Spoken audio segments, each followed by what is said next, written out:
tomorrow morning at 8 a.m.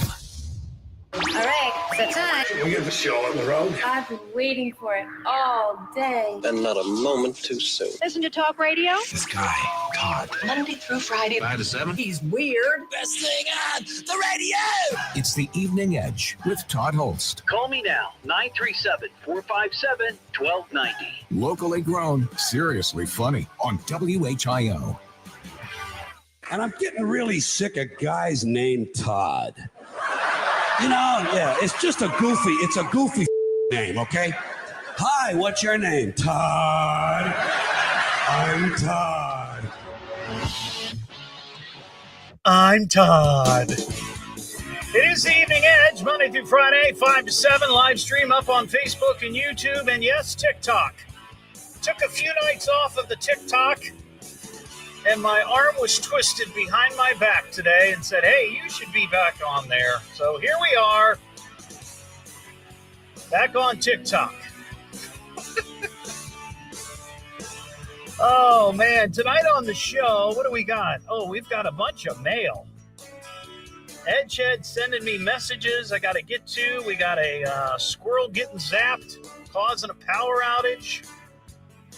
We have an amazing Kentucky man story. You might have heard about this guy. He won the lottery. He won I think it was the Powerball or the Super Bowl or the Power Lotto, whatever it is. And he won like 130 some million. And the nice guy, he split it with his mom. That is so sweet. And then days later, he was thrown into jail. And it happened in Florida, of course. So we're going to talk about that. We also have, this is good. This is good. We have a science story. And I got a message today that remember we gave away tickets to see Neil deGrasse Tyson on the show? It's been a while. And I got a message today that the show is sold out. But guess what? I still have tickets. I still have tickets to give away. So a little bit later, when you hear me do science news, and you'll know it, you'll hear it, just be the fifth caller at 937-457-1290, and we will hook you up with those tickets. The first story that I wanted to get to today, I don't know if you saw the video of this. It's kind of hard to watch. And I'm sure Parker Testa, who's producing tonight, probably saw this. This fan at PNC Park in Pittsburgh. Last night in the seventh inning, there was a hit by Andrew McCutchen, 2-run double, seventh inning. And at some point during the play, somebody in the outfield stands above the Clemente wall, which is, I think, of like 20, 21, 22 feet, somewhere in there. It's high. It's up there. Falls over the railing down onto the warning track and motionless. So, the players are all like, calling for medics because they see what happens, right? They see it. And the coaches come out of the dugout. The umpires were kind of clueless. They didn't see it occur, I guess. And, the coaches, the managers said, hey, somebody fell out there. And of course, they stopped the game. And medics went out there. Trainers went out there from both teams. And I don't know. Let me get Parker. Could I bring you? I know we didn't talk about this ahead of time. Parker always likes to be prepared and know when he's going to be on the air. Little temperamental like that. Well, no, I'm just kidding.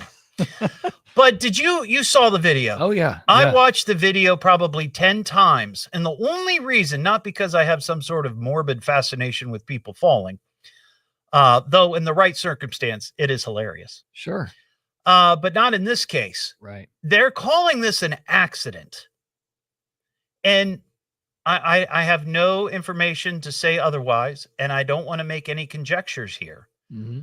But when you watch it, did it look like he jumped? It looked like I swear it almost looks like he vaulted over. Now, I don't know if he because it was a play. It was a good play, right? And the Pirates went ahead. Maybe he was jumping for joy and lost his balance and fell over, but it almost looked like he was jumping. So I don't know if he was celebrating or if it was something else. Yeah, I think because the ball wasn't out near where he fell. So there wasn't the chance, or the people, or was he reaching over the wall for a ball? No. Right. Yeah. Plus it was a double. So it wasn't like, I mean, he's 20 feet up high. Yeah. The only way he's going to get a ball is if it's a home run. Right. So like you said, he may have been jumping up and down, lost his balance, or maybe somebody else jumping behind him may have fallen in his direction and got pushed maybe. Yeah. But those are the only two scenarios that I could think of. Yeah. Unless he just jumped to jump, and maybe there's some other things involved there. But right. And I've seen a couple of comments where, some people are like, well, it looks like he did it on purpose, or was he drunk, or, who knows? But man, I remember there's video out there of somebody else having the same kind of circumstance, and I don't know if it was Riverfront. Maybe that's just what my mind is, the trick that it's playing. But I remember there was video of somebody falling over the side, like behind home plate. They were one or two sections up or levels up, and they fell, but they managed to hold on to the rail, and they didn't fall down to the, on top of the people below. And somebody pulled him back up. I swear that was maybe Riverfront. Because I kind of remember, I used to go to that stadium all the time. My dad had season tickets, and I kind of remember that scene. I know what the stadium looked like, but I don't know. But that was crazy. And sadly, the guy, I mean, he's still alive. That's great news, but he's in critical condition. So hopefully he'll pull through. But man, oh man, that was a crazy scene. That was a crazy scene. And the way he fell, I mean, I don't know if he hit his head, but bad news. We got some mail we got to get to. Sit back down and shut your trap. It's time for mail call. Message for you, son. You should see a fan mail. You got a message. I got your letter. Amazing what you can accomplish by mail. Congratulations, Skippy. You've got mail.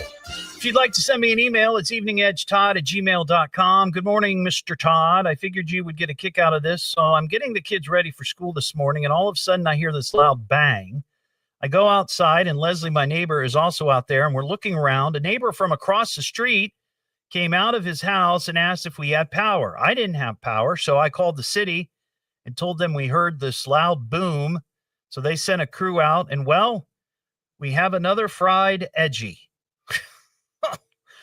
A squirrel had gotten onto a transformer in Piqua, and he went from edgy to crispy.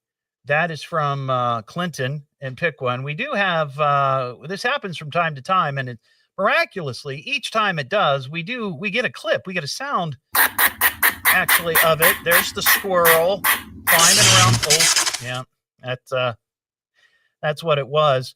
But yeah, that's happened a number of times since I've been doing the show. I can remember at least 4 or 5 times where a squirrel has caused a power outage, and this time it was in Piqua. Don't know how many people were affected, but hopefully it wasn't too many. Hey Todd, my wife watches this stupid reality show called Summer House on Bravo, and has been for years. We were talking about the show the other night, and she told me one of the characters said his secret fetish is a woman's tan lines. I've never heard of this being a turn on, nor has my wife. Have you? Benjamin and Vandalia, love your show. Thank you. No. I've never heard of tan lines being a fetish. It's certainly not one of mine, but is that a thing? Tan lines? Are tan lines a fetish? Parker, do you have any thoughts on that? Not for me. No, not a turn on for you, no. Or a fetish at all. I'm like you. I haven't even heard of this being a thing. Yeah, I don't know what it signifies other than somebody's out in the sun, potentially, causing skin cancer. No, Benjamin, I can't help you there. Todd, have you seen the meme about 100 men versus gorillas? This reminds me of the discussion you had on your show about Ohio defending itself against an invasion of kangaroos. Love the show, Chantel in Fairborn.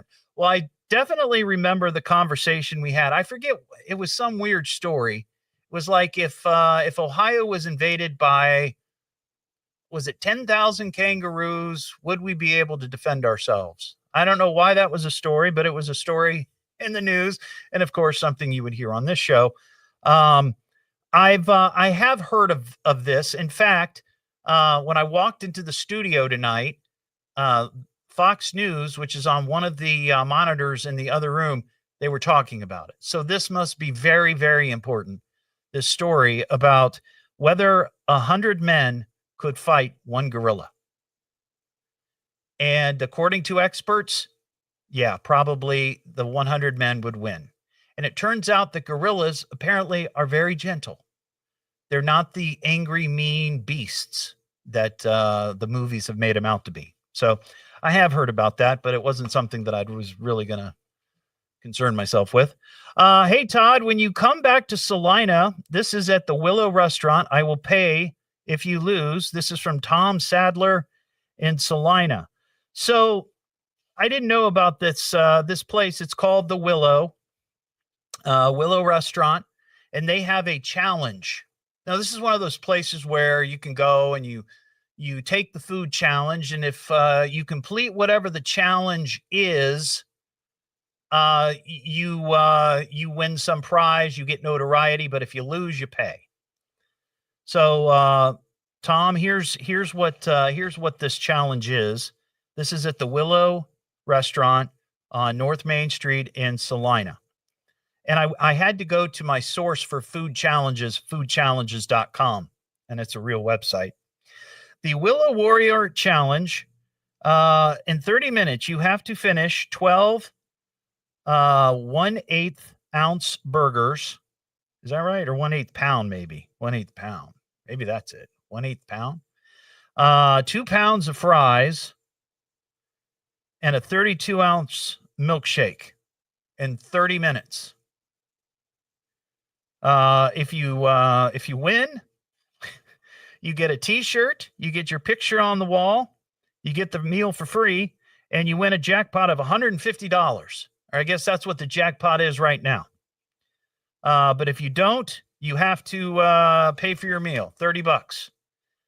Tom, I appreciate the offer, but there's no way that I would ever attempt such a feat. I just can't do that. And neither can Parker. We've tried it before on the show. What am I listening to now? What is this? The Evening Edge with Todd Hollst. It's a radio show. It's entertainment. Fill it up, folks. T-O. Double D. H. Oh. Double L. S-T. I can remember that. Locally grown, seriously funny. I'm puzzled by the whole thing. On WHIO.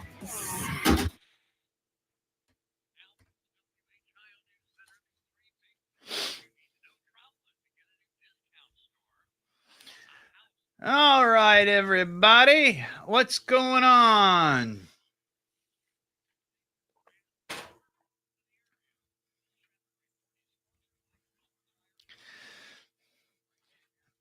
You may have heard, yes, I'm back on TikTok. Our program director today was like, hey, you should be on TikTok. And I was like, well, I just don't. And he said, no, just do it, man. It'd be good for you.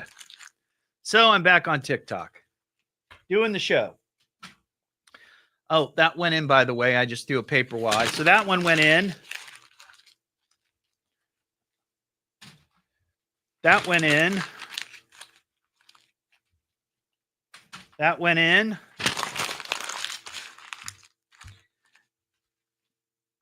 Oh, off the cabinet and into the small basket. That went in. And that went in. So I don't know how many I threw, but I only missed one. So that's not bad.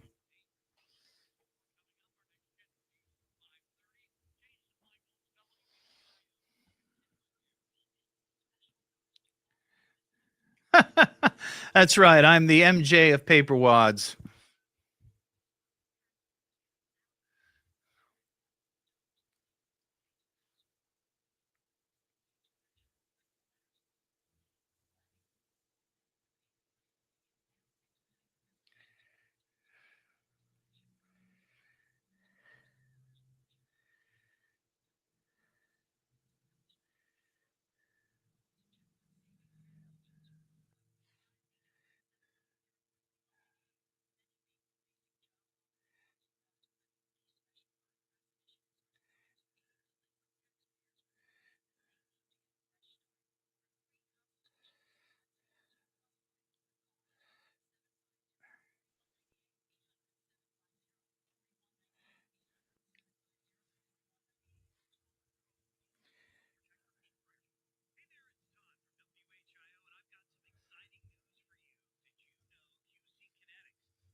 Here in a few weeks, this is kind of cool. We're going to have somebody on from the Fairborn UFO conference that I've been talking about. I'm going to talk about it again a little bit later tonight on the show.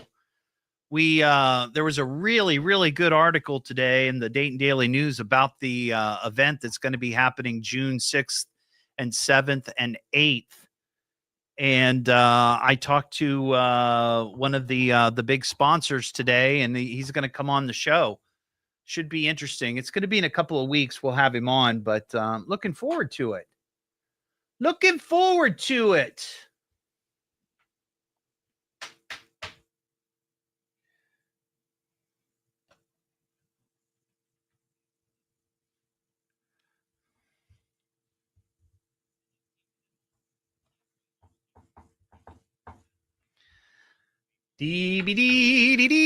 Oh, and guess what? Oh my gosh. We got an Evening Edge banner today. It's huge. It's awesome. I'm going to show you a picture.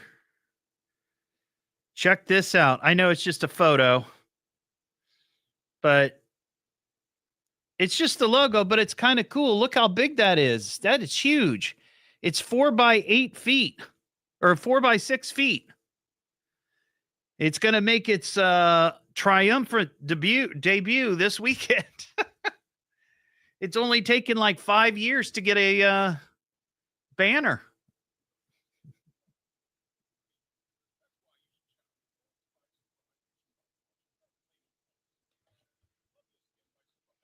Yeah.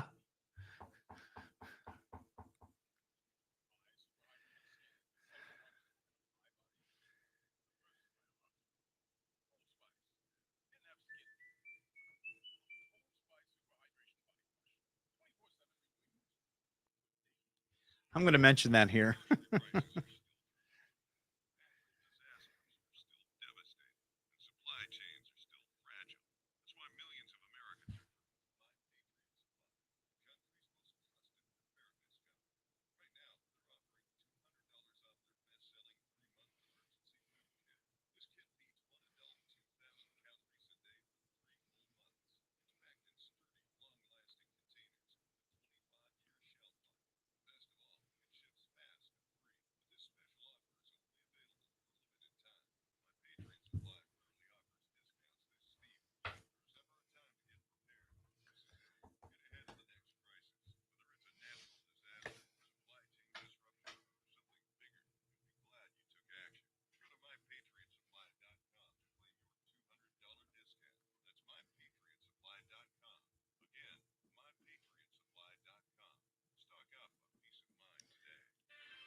The Miami Valley to continue to get April showers in May. Yeah. We'll have more at 5:30. Now back to the Evening Edge with Todd Hollst on 1290 and 95.7 WHIO. And Tom, Tom, what were you again? The Evening Edge with Todd Hollst. Call Todd now, 937-457-1290, or message him at Evening Edge Todd. Locally grown, seriously funny on WHIO. Back here on the Evening Edge, Monday through Friday, 5 to 7. Live stream is up on Facebook, YouTube, and TikTok. I have to tell you that today, May 1st, is a could go down as a very historical day in the history of this radio program, the Evening Edge. Something happened today which was quite remarkable, and it's been about 5 years in the, I guess maybe in the making. I'm not sure. I think we need a drum roll for this, for the big announcement. We got our very own banner.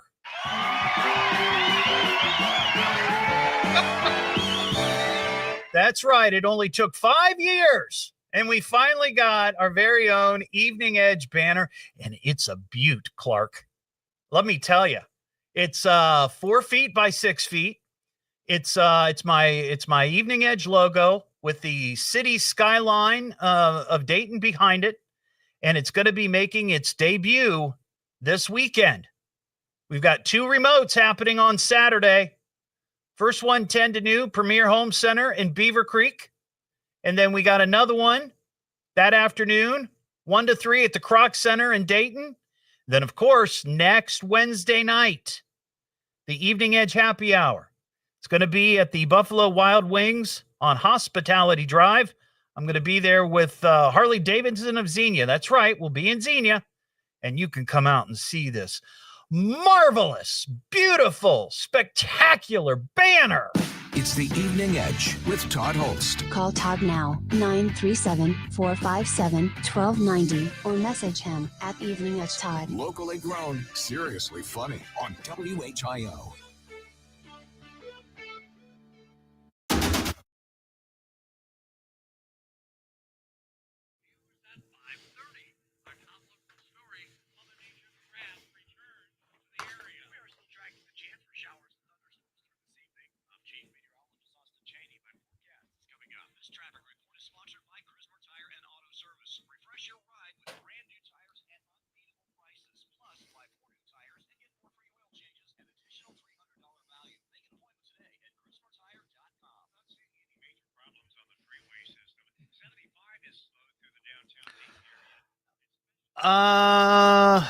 Lana, I don't know. I don't normally do it live. When I do a show out, because it requires a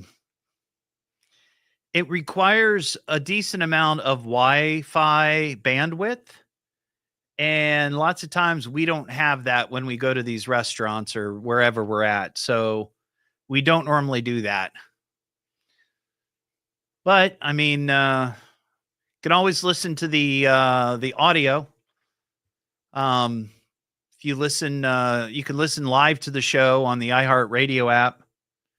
You can listen to it live, but it won't be live. You know, on the live stream.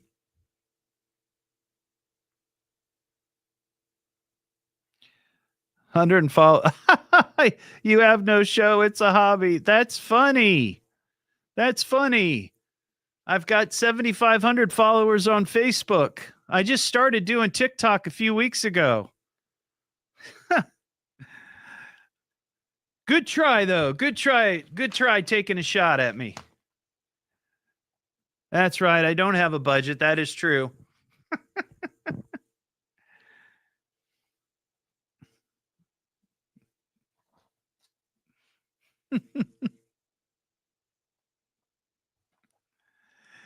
Thanks. I'm not worried about what that guy says. Who cares? Sure, he doesn't have a show either. Or a life.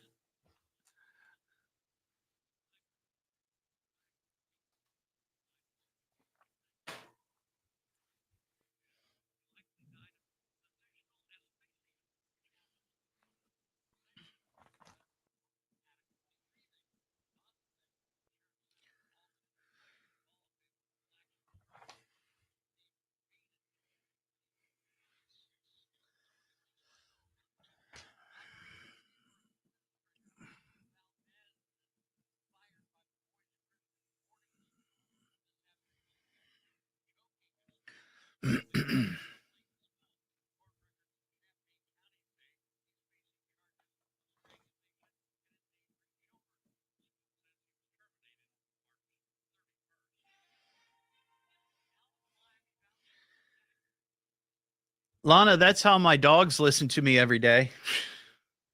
They listen on the Alexa device.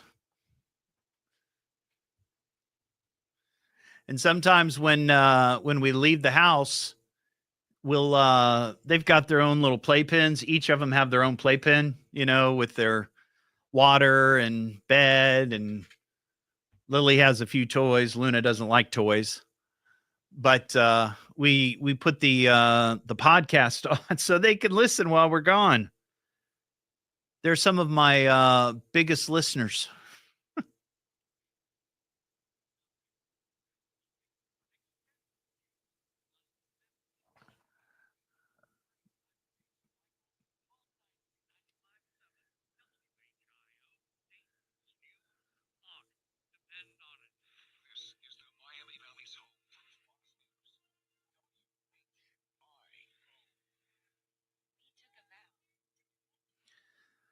Do.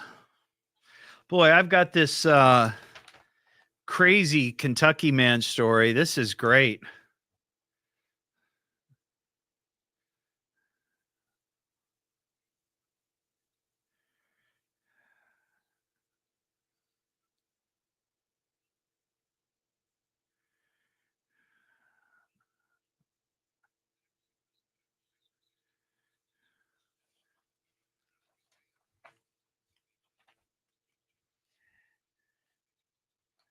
Oh, that's cool.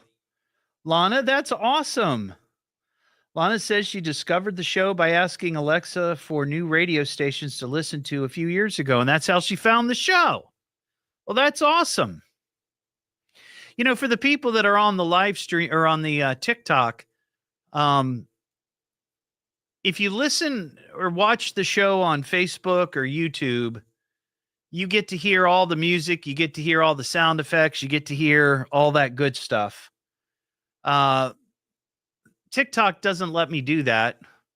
All you get is me talking, which is not as exciting.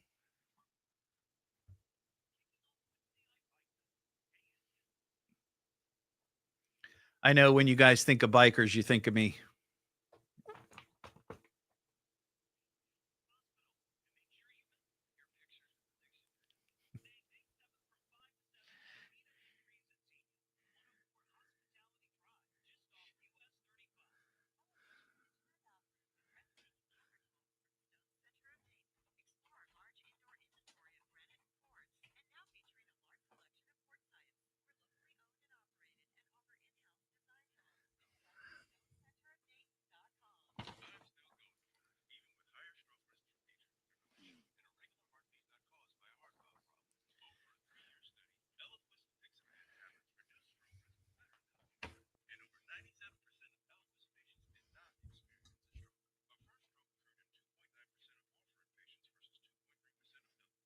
Oh, there you go.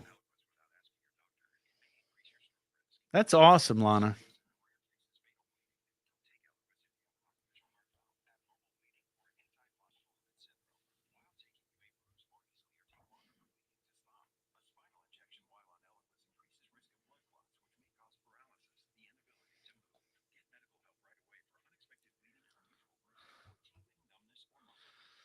Hey, Virginia, how you doing?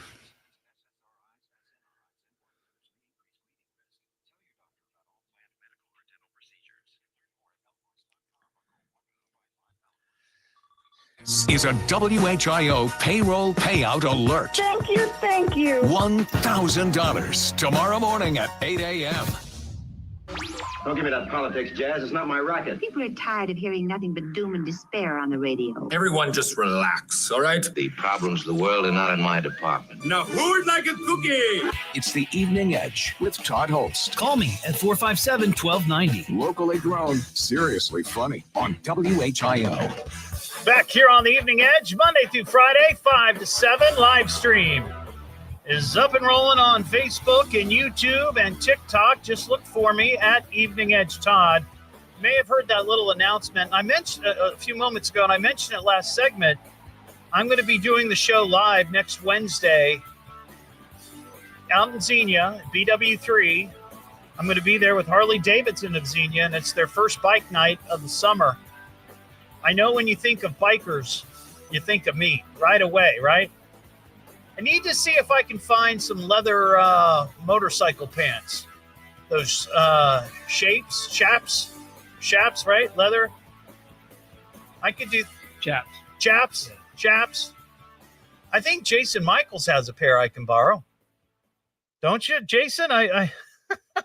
Well, I do have a motorcycle jacket. Oh, do you really? Like black leather? Yeah. Right? Does it have your biker gang colors on it or anything? No colors. The Sons of Malarkey. Right. Yeah. Sons of Malarkey. Yeah. 937-457-1290 is our telephone number. So here's this crazy story. It has to do with a Kentucky man, but he got arrested in Florida. He's not technically a Florida man, but he may be staying in Florida for a bit now. So we're going to go ahead and give him the title of Florida man. Some might even think fictitious. Florida man is always ambitious. So you might have heard earlier in the week this story. There was a guy in Kentucky. His name is James Farthing, and he's from Georgetown, Kentucky. He bought a Powerball ticket at a gas station there in Georgetown. And this past week, I think it was maybe Monday, he claimed the lottery ticket that he won $167 million. $167 million. And he's such a good guy. He announced when he and his girlfriend were there, he was there with his mom, the big check, that he was going to give half of the money to his mom. That's great. That is great. Well, Mr. Farthing happens to be an ex-con. But hey, that's okay. There's a lot of ex-cons in the world. And after they do their time, they get on the straight and narrow. They straighten out their lives. That's great. Unfortunately, Mr. Farthing is not one of these people. Mr. Farthing and his girlfriend, immediately after claiming the check, headed to Florida for a holiday away, I guess to celebrate his winnings. They stayed at the Tradewinds Resort in St. Beach, Florida. Tuesday night, there at the Tradewinds Resort, Mr. Farthing got into a argument with another patron there at the resort. And it came to blows. In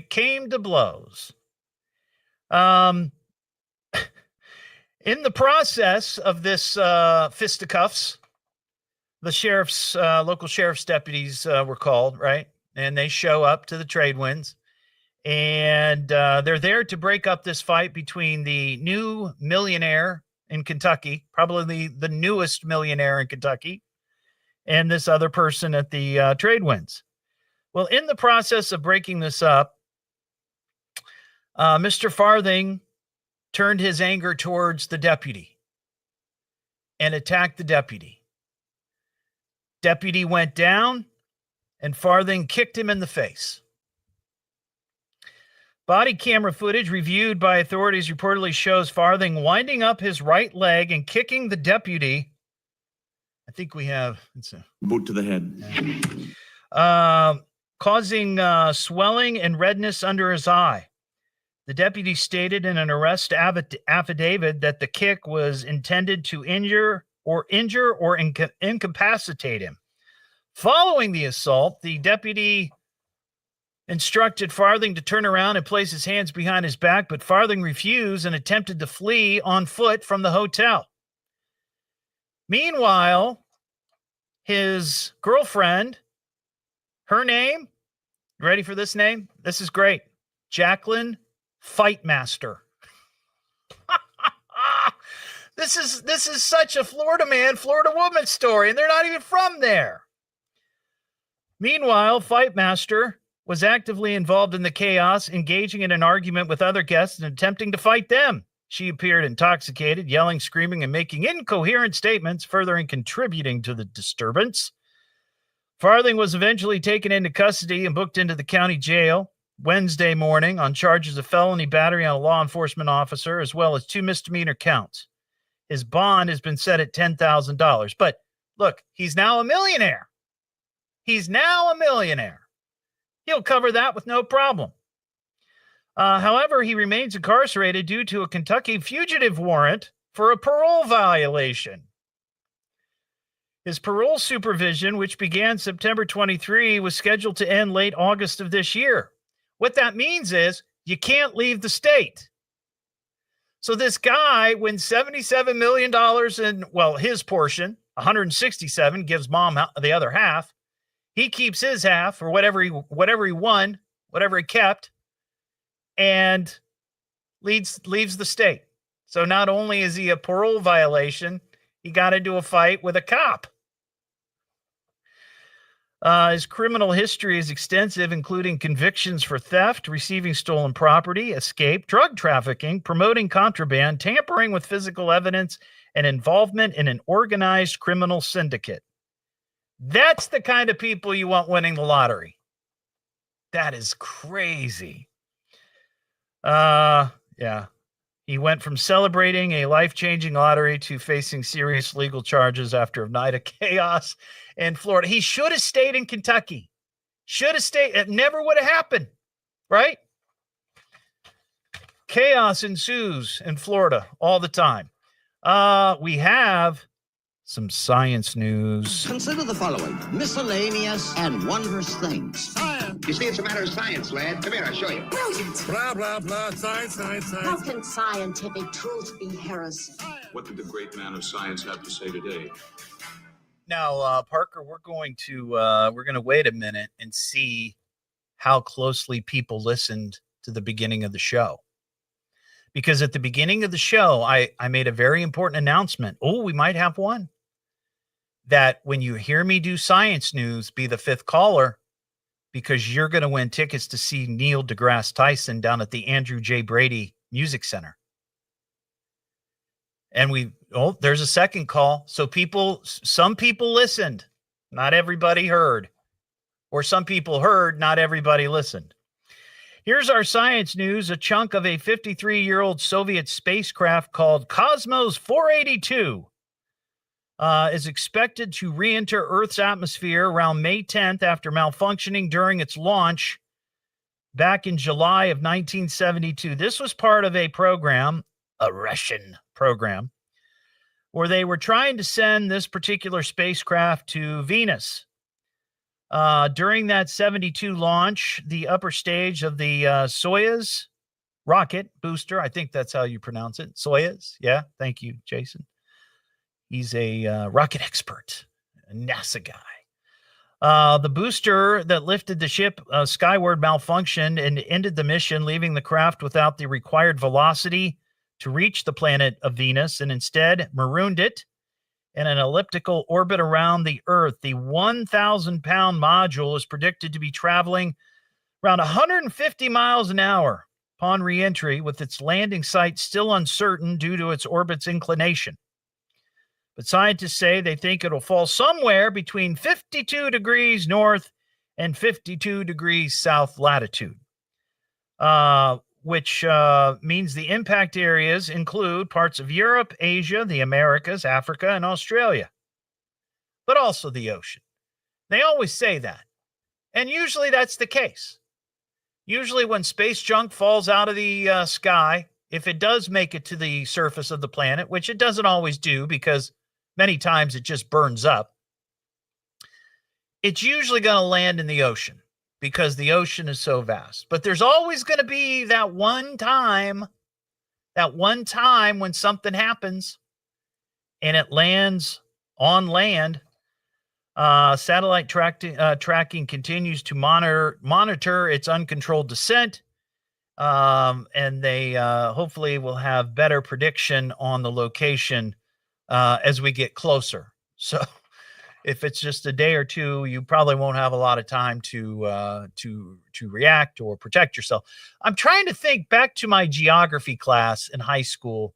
52 degrees north, 52 degrees south. Jason, can you help me out here maybe? Well, I'll try. So 52 degrees north, 52 degrees south. I mean, how far is that from like the equator? Me. I have to get on my aeronautical maps. You should know this. You're a pilot. You're a rocket guy. You're a NASA guy. No, 52 degrees, probably. Let's see. I don't know. Not that close. Latitude. Let's see. Here we go. Let's see. The 50. Yeah. This is compelling.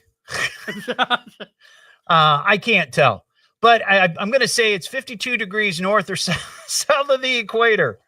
But that's a pretty big area, you know? Okay, wait a minute. I do have a map here. Hold on here. See, I know that latitude is a cross, right? That's a cross, and longitude is up and down. And then you got the Tropic of Capricorn, and you got the Tropic of Cancer. And somewhere. Well, the north one looks like it's actually up around Alaska. Oh, well, wait a second. So that would be 52 degrees. You say up near Alaska, so south would be South Pole. So that's like practically the entire planet. Well, I mean, I'm seeing the 60-degree line. So, you know. You got to figure it's somewhere close to that. I guess the long and short of it all is that we all could be targeted by this Russian satellite or rocket falling out of the sky. What am I listening to now? What is this? The Evening Edge with Todd Hollst. It's a radio show. It's entertainment. Fill it up. T-double-D. H-O-double-L. That's an excellent question. If the rocket hits a house, does it count as funny? I'm puzzled by the whole thing. On WHIO. Yeah, I think we've counted. Shades of Skylab. Yeah. Now from the WHI.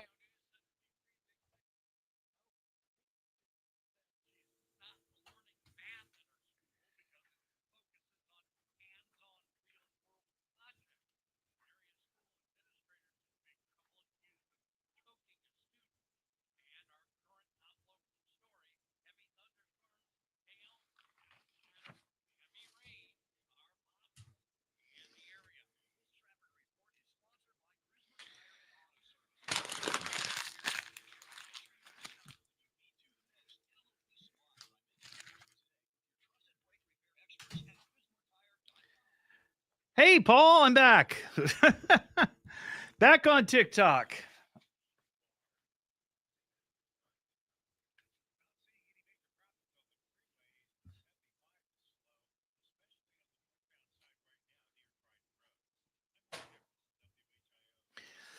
Yeah, Sarah, that guy should have just stayed in Florida or in Kentucky.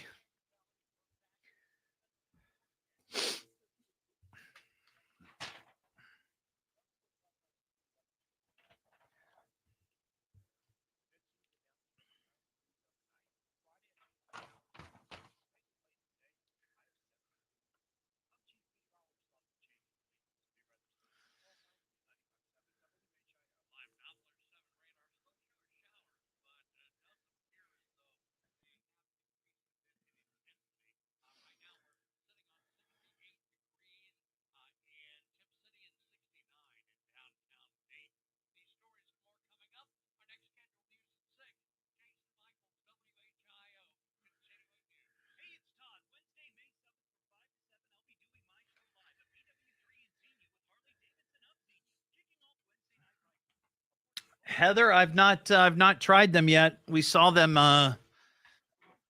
advertised on the front of one of the McDonald's restaurants over the weekend, and they look pretty good, but we haven't tried them.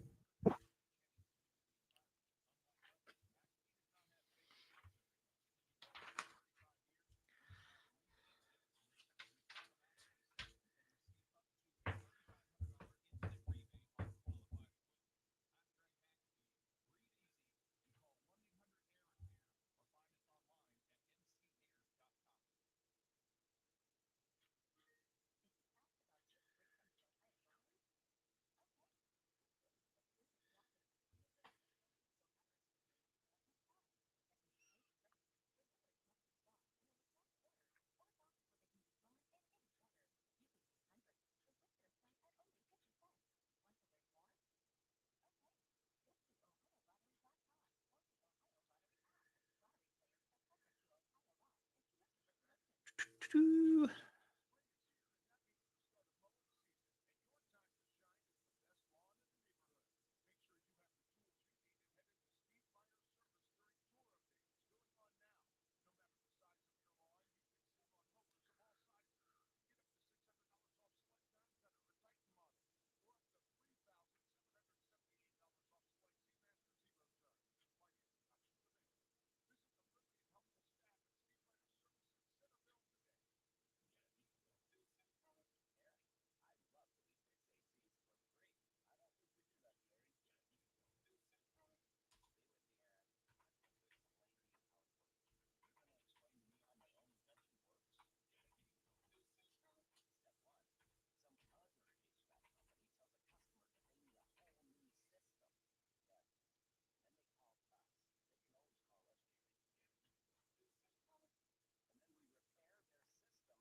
You know what I watched today? I watched Unfrosted, the Jerry Seinfeld movie about the Pop-Tart.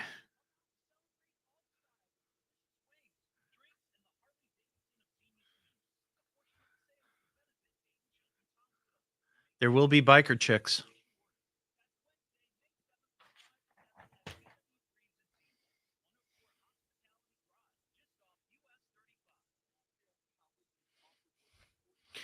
Win a date with a biker chick. That'd be good. We could do that.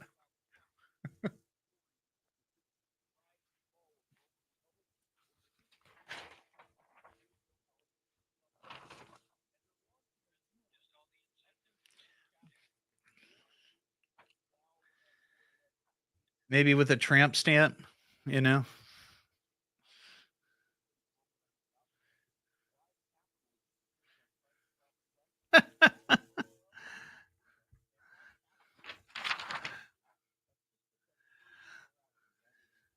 That would be a good time.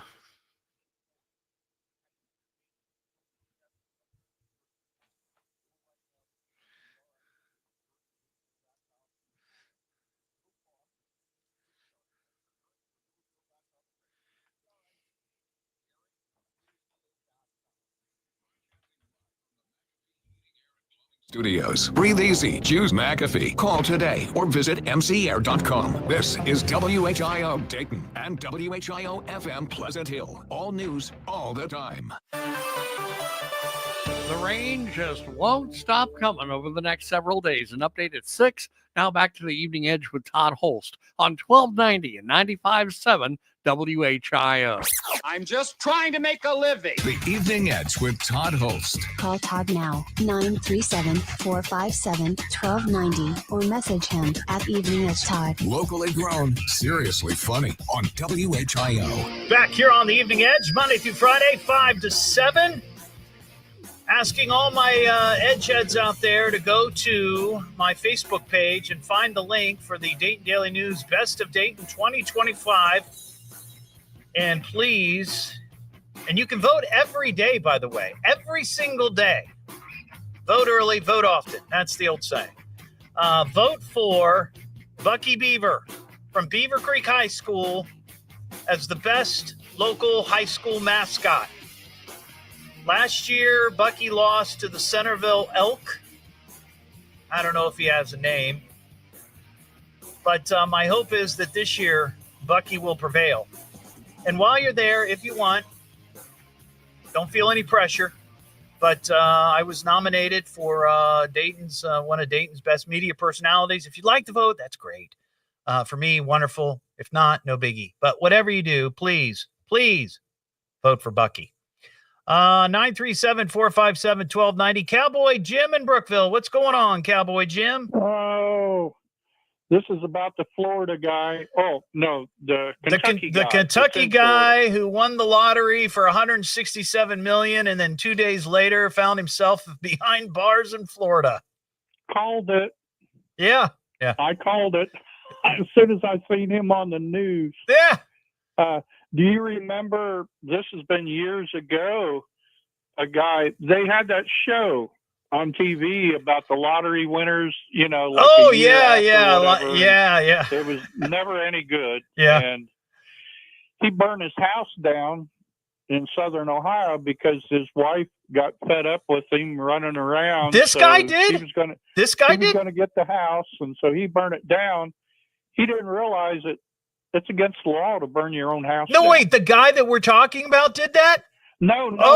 This is somebody else. This is back in the 80s. I was going to say, I thought this guy was from Kentucky. Okay, gotcha. Well, yeah. Well, that kind of money can make you crazy, but just a few days after, though, I mean, usually it takes a while. Start. I think he did have a head start. Thanks, Cowboy Jim. What am I listening to now? What is this? The Evening Edge with Todd Hollst. It's a radio show. It's entertainment. Fill it up. Double D. Double L. S-T. I can remember that. Locally grown, seriously funny. I'm puzzled by the whole thing. On WHIO.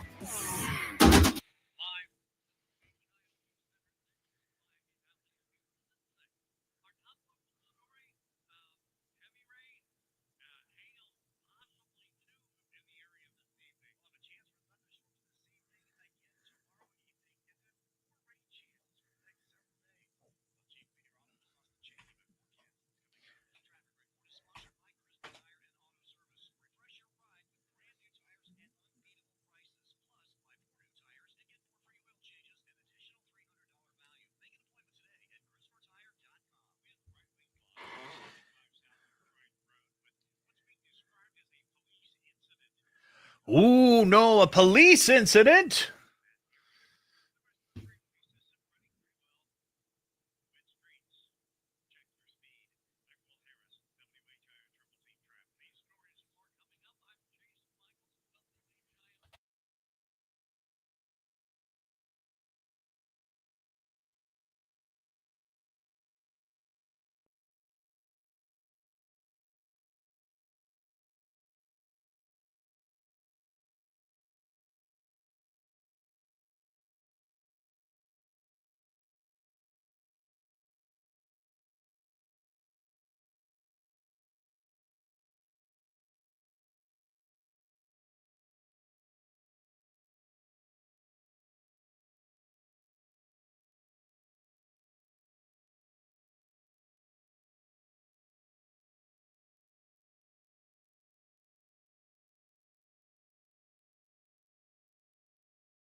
Parker, I'm going to talk to you in this segment.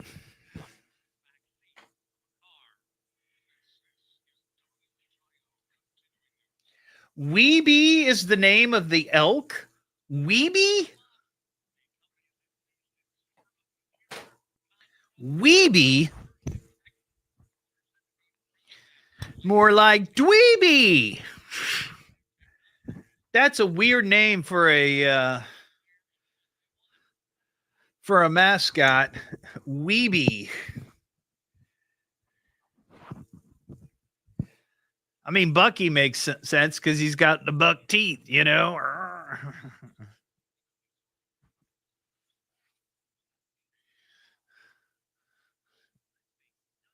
Oh, I remember, Clint. I know you went to Centerville.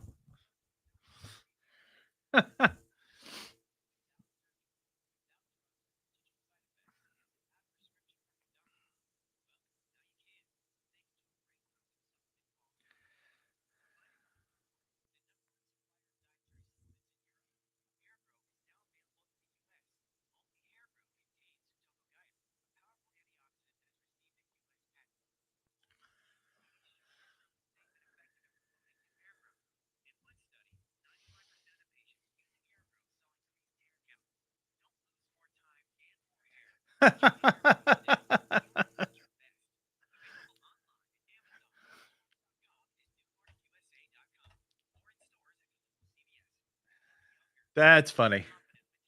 That's funny.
News in less than 15 minutes, and immediately when it breaks, Jason Michaels, 1290 and 95.7 WHIO, Dayton's News and Talk.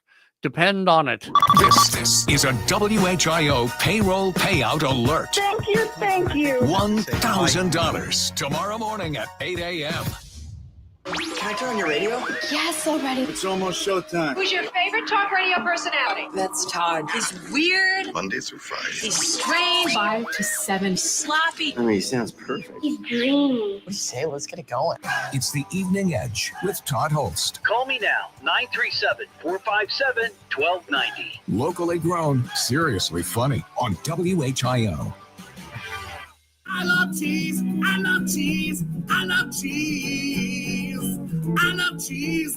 I love cheese. I love cheese. I really love the cheese. It is the Evening Edge, Monday through Friday, 5 to 7. Live stream is up on Facebook and YouTube and TikTok. Coming up this hour, we've got a bunch of breaking the law stories. This is a crazy story out of New York City. They arrested a guy for sexually assaulting a corpse on the subway. Explain that to me. Crying out loud. Also, we've got, there was a nice article in the Dayton Daily News today about the Fairborn UFO conference that's going to be happening the first weekend of June, 6th, 7th, and 8th. We've been talking about it on the show. We're going to delve into that a little bit more and so much more.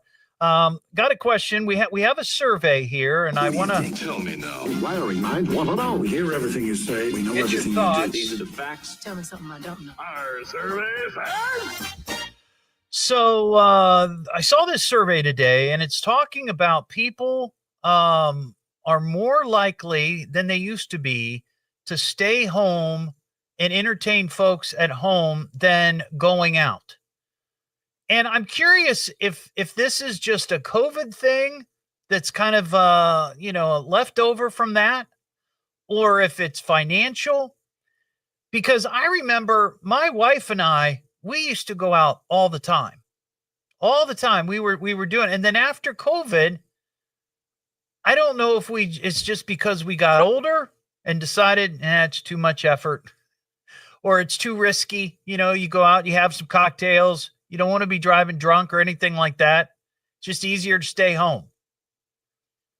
But according to this survey, they surveyed 2,000 Americans.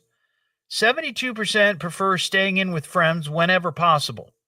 Just 28% prefer a night out.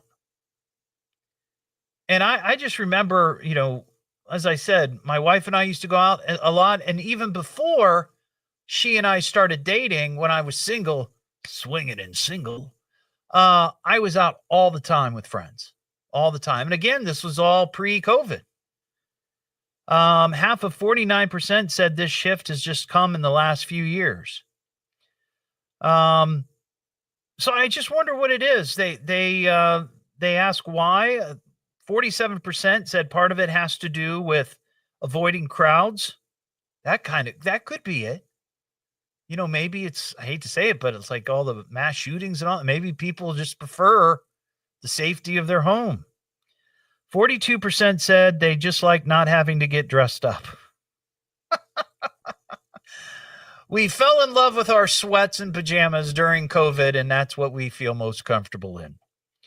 Go ahead. You got something, Parker? Well, I was going to say, I feel like most people should feel good when they dress up. At least I do. Yeah. Like you feel more confident, more outgoing. I guess. Yeah.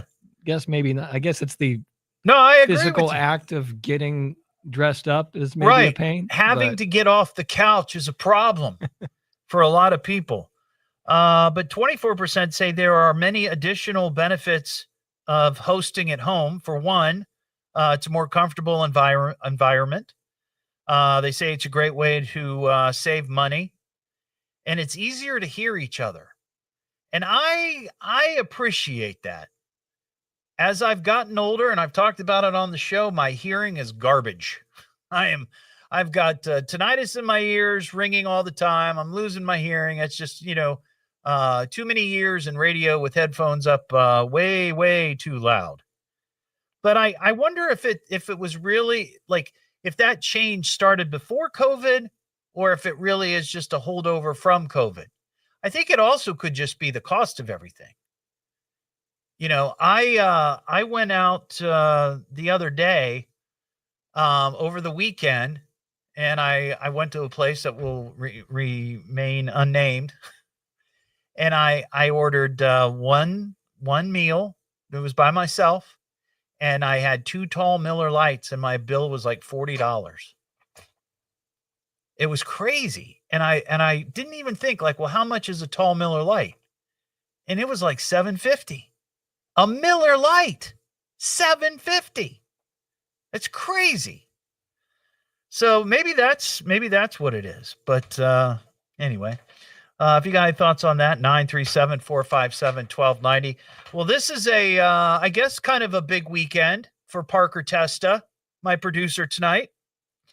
For a long time, he's been co-hosting a show on Sunday mornings called The Orange Zone, right? Well, the NFL preview show. The NFL preview show. But it was part of it. Yeah. Part of the big Ozone empire. Yeah. Here at Cox Media Group. And you were doing that show with Big C. Right. Right. You've done that for a couple of years now, right? We just wrapped up our 3rd football season doing that. Yeah.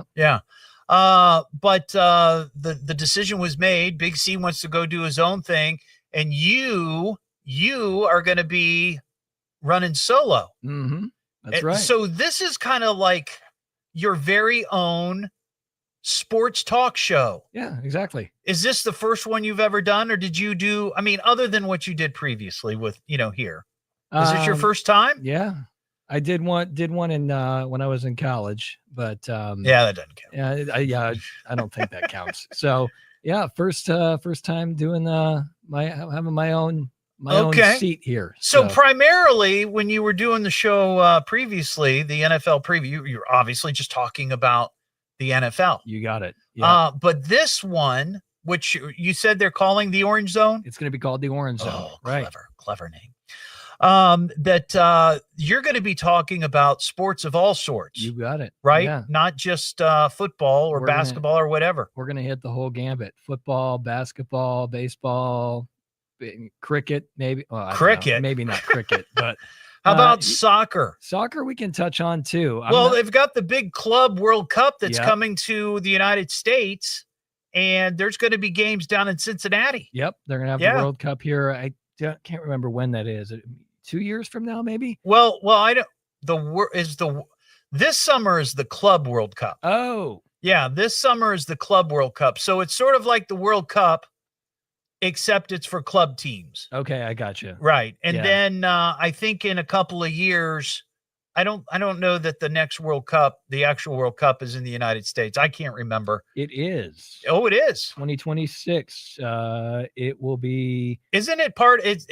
Aren't there going to be games in like Canada too, in the United States, and Mexico? I think Canada, Mexico, and the U.S. Yeah, so it's kind of a North America. North America, even though technically Mexico is part of Central America. But you get the point.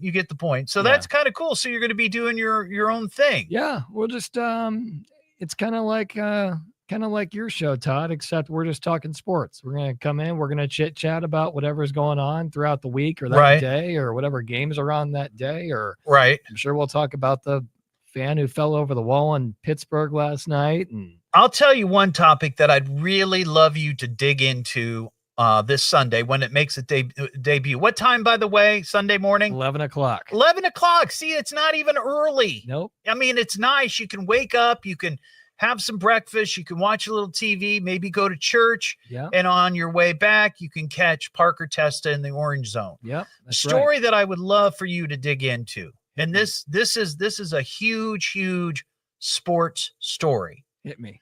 I'm talking about Bill Belichick and his 24-year-old girlfriend. You know, I was debating talking about this. Did you watch that interview last weekend? I watched part of it. It doesn't really interest me, you know. Right. But we have talked about him on the show. And I remember when Bill Belichick, excuse me, who's 73, first made his appearance with his new girlfriend back in December. They went to some sort of NFL awards banquet or some show, and they were on the red carpet, and everybody was like, holy cow.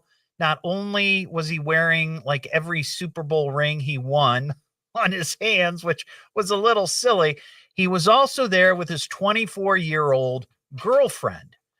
And I remember talking about that just from the standpoint of the age difference.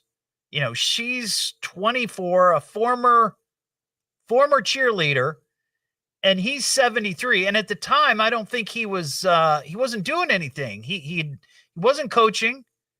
And then in that time from December to now, I guess he was hired as the football coach at the University of North Carolina. Right. So they had this interview on CBS, and the interviewer asked him about his girlfriend, which I agree. It's kind of a weird question to ask if you're talking about sports, but I don't know that was this a sports reporter who was doing the interviewing? Well, no, it was it's that CBS Sunday morning deal where they, have all those feel good stories, Oh, CBS Sunday morning. Yeah. Well, of course, then they're Right. going to ask about the girlfriend. They're not going to Yes. just ask about football. Well, Nobody yeah. cares about that. And I'm planning to get into this on Sunday, but if you're Bill Belichick, you've been around microphones for the last 40 plus years. You have to know they're going to ask about that. Well, and the other aspect of this is if you go back and you watch the interview, and again, like I only watched a little snippet of it and I saw some of the stories. Every time the interviewer asked Belichick about his girlfriend, she interrupted the interview. Yeah. Like she made herself present. She was hiding off camera, and then she would insert herself into the conversation. The interview wasn't with her. But she kept doing that, and now it's to the point where people like Charles Barkley, who I guess really good friends with Bill Belichick, has come out and said, "Boy, I'm really concerned about my friend Bill. I'm not sure what's going on." Well, if I'm the interviewer, here's what I would have done. I would have said, "Why don't you come over and sit next to him and be a part of the interview?" Maybe she was given that option, and they said no because he seemed pretty, teed off that he was asking about his girlfriend. But if you don't want your girlfriend brought up in the interview, don't bring her along. Right. Right. And I saw some video today because Fox News was also talking about it. And they had pictures and video from his Instagram where it's like they are influencers, and here's this 73, the one video I saw, 73-year-old guy laying on his back on the beach and he's got his feet up in the air like he's exercising, and she's sitting on his feet holding his hands, and he's like using her to squat. Like, you know what I mean? Like he's using her as the way. I was like, what on earth is this? She was a year old when he won his first Super Bowl, by the way. That as the is Patriots head coach. Nuts. So I hope you delve into this on Sunday. Am most definitely. You weren't sure before, but now you're like, You've sold me. Yeah, you gotta get into this. But yeah, that's crazy. What am I listening to now? What is this? The Evening Edge with Todd Hollst. It's a radio show. It's entertainment. Fill it up. T-O. Double D. H. Oh. Double L. S-T. I can remember that. Locally grown, seriously funny. I'm puzzled by the whole thing. On WHIO.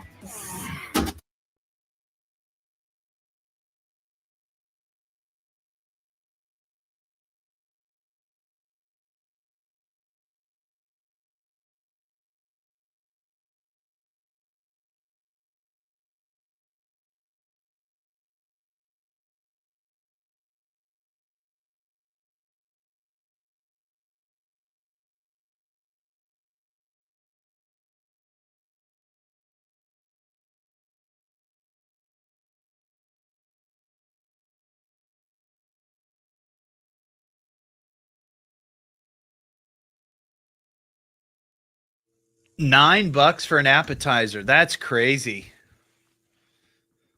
Crazy, man. Crazy.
Beer pong. Yeah, that would be a good one.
Yes, he does, Kim.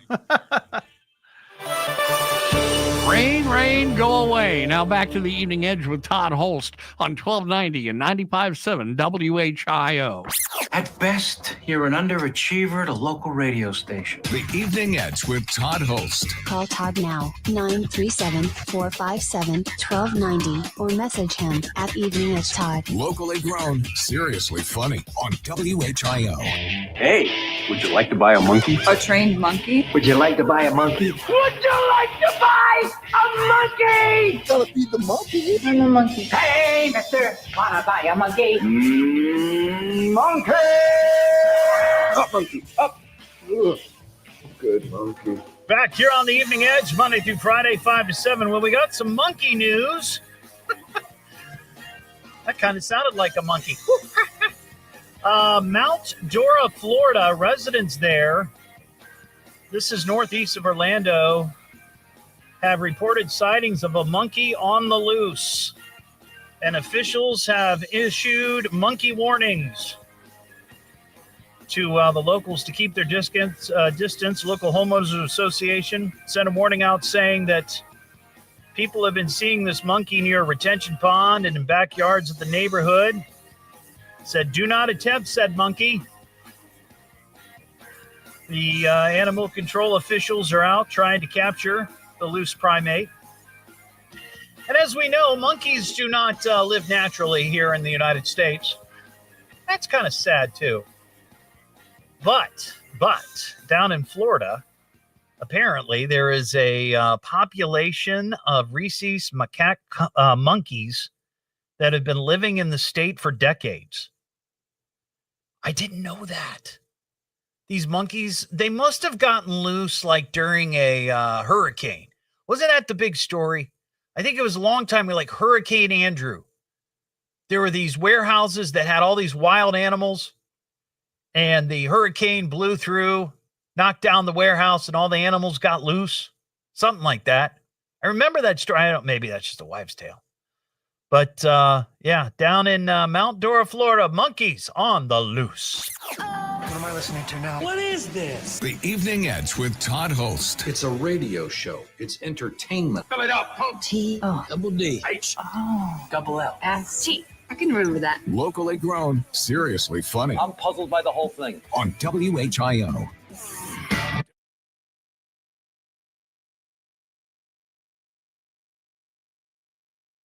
Yes, Leslie, I love that. Now's the time. Go get your free monkey.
Really, Sean? Interesting. Well, I got to mention that.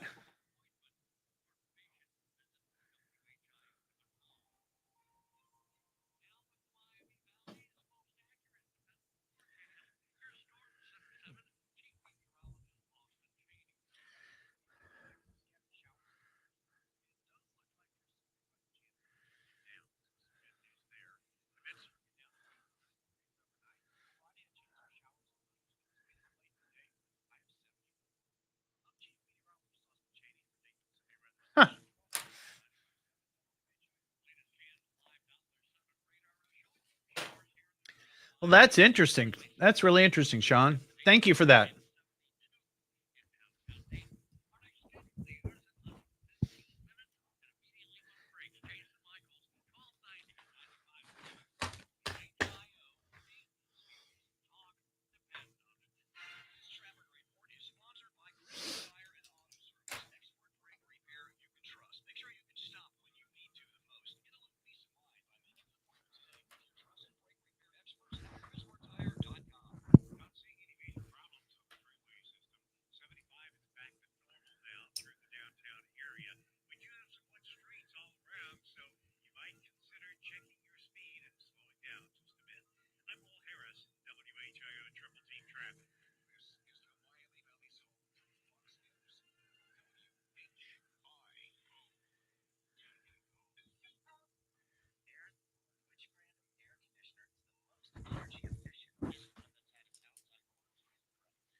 This is a WHIO payroll payout alert. Thank you, thank you. $1,000 tomorrow morning at 8 a.m. Be of good cheer and call me. Call me now. Call me. He's laughing at us right on the radio. Least we could do is get him on the radio and talk to him. It's the Evening Edge with Todd Hollst. Call me at 457-1290. Locally grown, seriously funny on WHIO. I'm not saying it's space aliens, right? But it goes without saying it's space aliens. Back here on the Evening Edge, Monday through Friday, 5 to 7. Live stream is up on Facebook, YouTube, and TikTok. Just look for me at Evening Edge Todd on all those platforms. So we've been talking about the first ever UFO conference that's going to be taking place in Fairborn, first weekend in June. Now, this is how this all kind of came about. A year or so ago, I was lamenting on the air that Fairborn really ought to dig into this whole UFO and alien conspiracy thing. Because if you know anything about the history of UFOs, and maybe you believe it, maybe you don't, but the story is out there that back in the 40s, there was a crash of a UFO in Roswell, New Mexico. And for many, many years now, the folks in Roswell, they decided that somebody came up with the idea, let's have an alien festival, a UFO festival, whatever. And for years, it's been going on in Roswell, and people from all around go to Roswell for this event. Well, I kind of felt, and I said on the air, that probably a lot of people who might be sort of interested or casually interested in the whole ufology deal are probably not going to drive from the Midwest all the way to Roswell, New Mexico. It's a bit of a drive.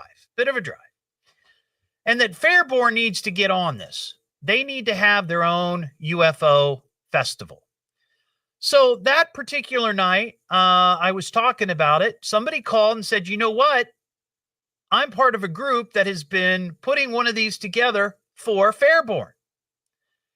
Now, I got involved a little bit, and it turns out that for a couple of years, they tried to do it, and things just didn't work out. But this year, finally, they're going to be hosting it, and it's happening June 6th through the 8th. And it's being organized by a group in New Carlisle called UFO 101. And I talked to one of the guys. His name's David. He's actually going to be on the show here in a couple of weeks about this. And this is, I think, let me tell you something. This is their first year, and they have three things scheduled. Friday the 6th, there's going to be a costume contest and the showing of the classic E.T. the Extraterrestrial. That's happening Friday night at the Little Art Theater in Yellow Springs. Okay. Then on Saturday, there's going to be a day-long conference at the Fairborn Holiday Inn. And I think I'm going to go to this. I think I'm going to make my Saturday available, and I'm going to go at least to part of it. I'd like to check it out. There's going to be UFO experts there. Starts, I think, like at 8 or 9 in the morning, goes until the afternoon. We're talking 5-6 hours worth of UFO experts, people talking about ufology, and you're going to meet other folks who have a similar interest. In fact, I posted this story today. There's a really nice write-up in the Dayton Daily News about this UFO festival. And the thing I love about this article is David, who I spoke with a little earlier before the show. He wants to make, and this is what I'm saying, this is the kind of creative thinking we need in our community. He wants to make Fairborn the Roswell of the Midwest. And I absolutely love that. That deserves a round of applause. Very, very cool. And then on that Sunday, the 8th, there's going to be a flying saucer disc golf, I guess, tournament exhibition at the Fairborn Community Park. Now, that's something else I've sort of been interested in learning more about, disc golf. I see videos of it. I'm not like a golfer, but I like the idea of being out there and kind of walking. Parker, have you ever done disc golf? That seems like a kind of thing that you might do. You're kind of young and cool and hip, and that's kind of a young and cool hip thing happening right now. Yeah. I don't do it now. No, I've done it in the past. But you've done it before. Yeah. Yep. And it's not Frisbee. It's not like I remember, you early on, you were actually using one of those Frisbee things. No, it's very different. These discs are pretty cool. Pretty cool. And it's almost as difficult as actual golf. Is it really? Yeah. Well, maybe I won't be as interested in that, but I just thought you just kind of, and no, it's different. Okay. But anyway, this event is going to be really cool. And it's the first year. And I feel like if this comes off well, which I believe that it will, this could be something huge for not just Fairborn, because if you know the story, the supposed UFO that crashed in Roswell in 1947, they brought parts of it to Wright Field, which is now Wright-Patterson Air Force Base, and in Hangar 18. There's also been rumors about aliens over there. And I've lived here all my life, and I've heard those stories from the time I was a kid. And Project Blue Book, that's the Air Force project that investigated all these UFOs back in the 60s and the 70s. It was based at Wright-Patterson Air Force Base.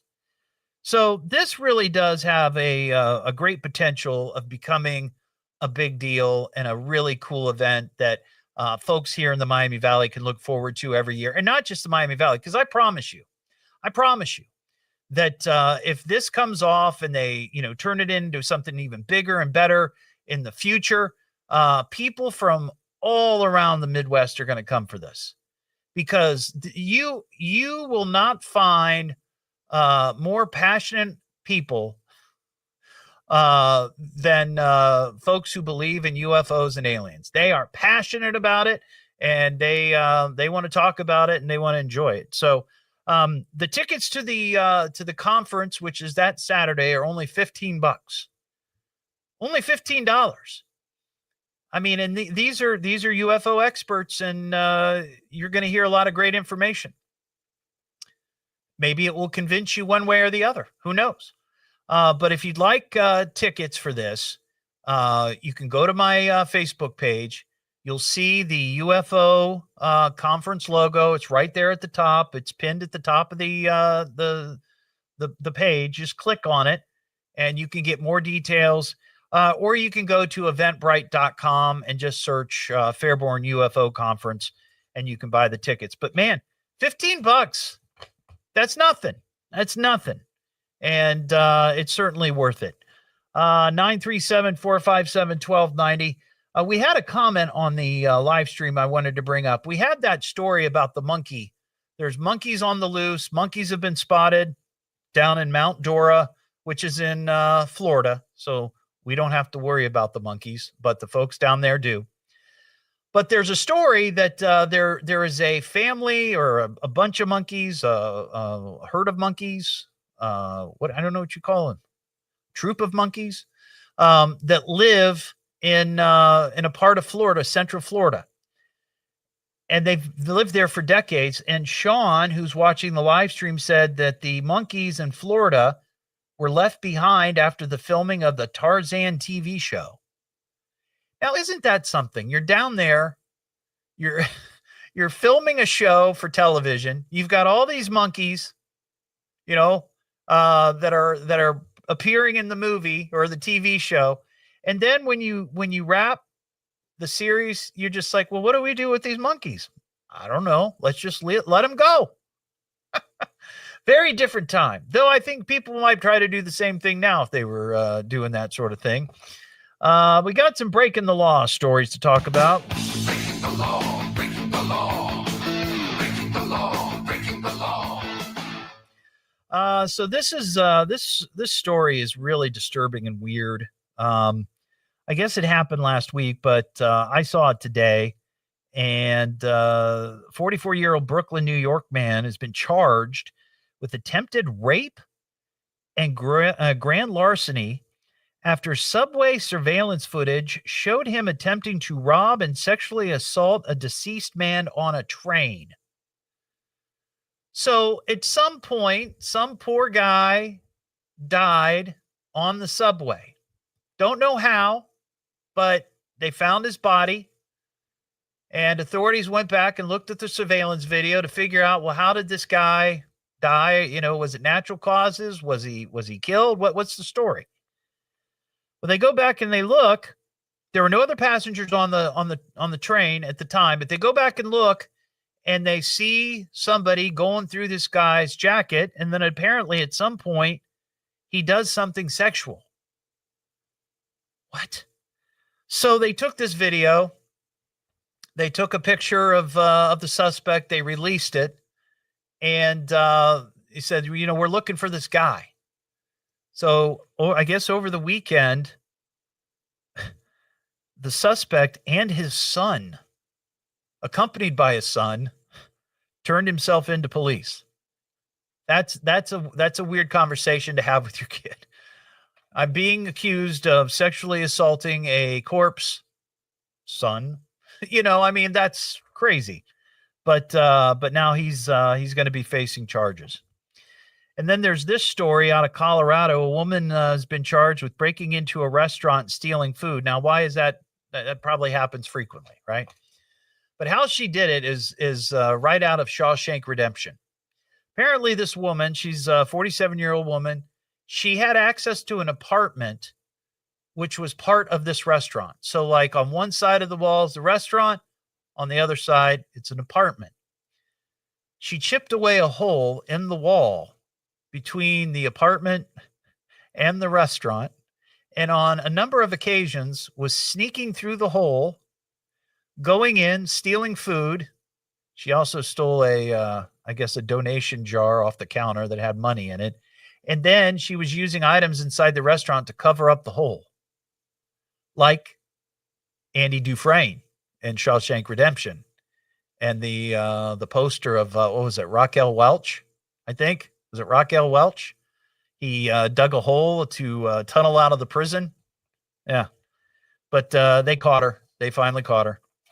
And then lastly, I saw this over the weekend. This was nuts. Mesa, Arizona woman was arrested after driving the wrong way on a highway for nearly 20 miles. 20 miles. That's halfway to Cincinnati. State troopers say last Wednesday they received a report of a wrong-way driver. Troopers pursued the vehicle on US 60 there in Mesa, spiked the tires, but the driver kept going. One trooper even rammed the vehicle to keep it from colliding head-on with another vehicle. The driver finally stopped on a rural road about 20 miles where it all started.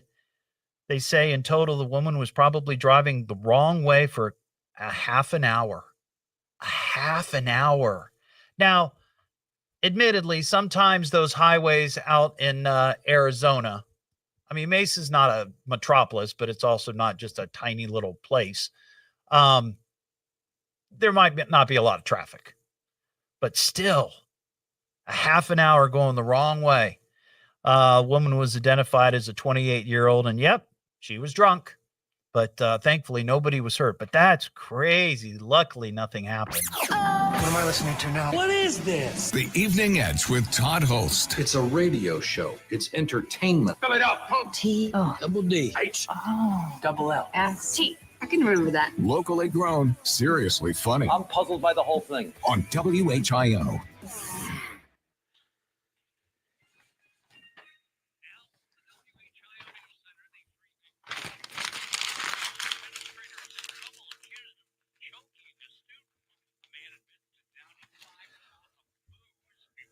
I'm guessing that is Greg commenting about the Dark Count from the Dark County Visitors Bureau.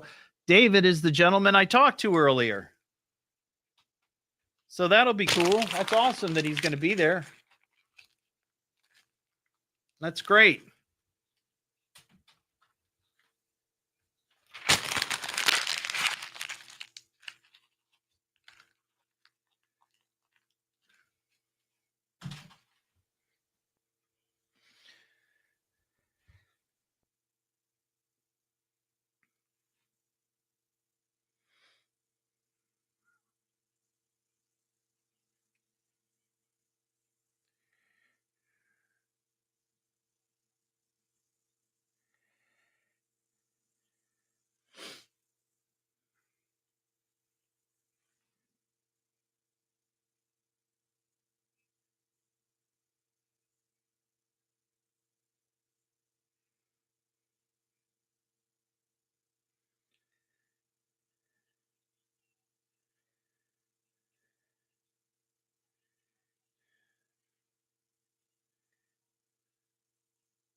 Easy. Choose McAfee. Call today or visit mcair.com. This is WHIO Dayton and WHIO FM Pleasant Hill. All news, all the time.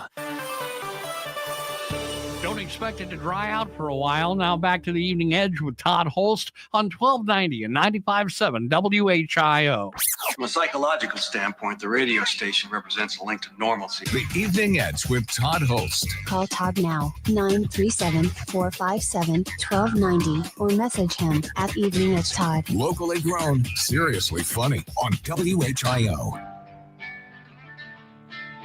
Well, there you go. There's the show. Thanks for listening tonight. Thanks for watching on the live stream on Facebook, YouTube, and TikTok. And don't forget, you can get the podcast of this show at eveningedgetodd.com or wherever you find your favorite podcasts, with the exception of Spotify, because they kicked me off a couple of years ago. I still feel sore about that, but either way. I'll be back tomorrow night, just after 5 o'clock. We'll have another pair of tickets to give away to see Neil deGrasse Tyson down at the Andrew J. Brady Music Center in Cincinnati. That show is sold out.